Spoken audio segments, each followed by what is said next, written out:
apalah aku libatkan dia dalam hidup aku. Tak pasal-pasal sekarang ni hidup kami hancur. Kau memang nak dia terlibat dalam hidup kau dah lama kan?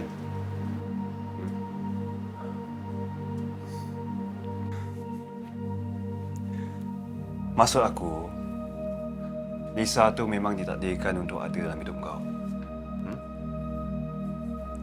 Cuba kau fikir sikit. Kau ni bukan bodoh tau, Haris.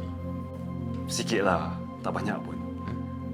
Tapi kau tak adalah bodoh sangat sampai kau butakan mata kau untuk Alia tu. Sebab bagi aku, kau tetap nak try Alia.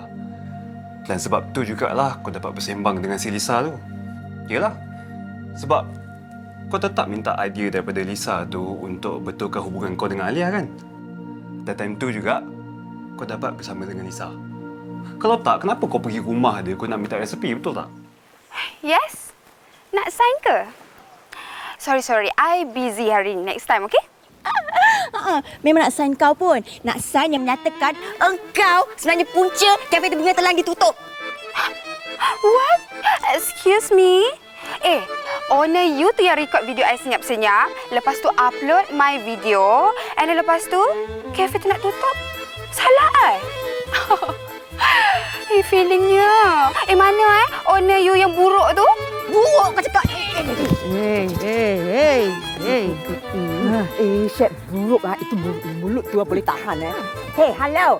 Miss whatever your name. Oh, kau ni ingatlah. Kau ni diva sangat. Aku lagi diva tau. Aku diva.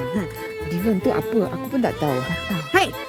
Kami ni dapat maklumat dalam mana sumber-sumber yang gambar violation tu adalah dari you.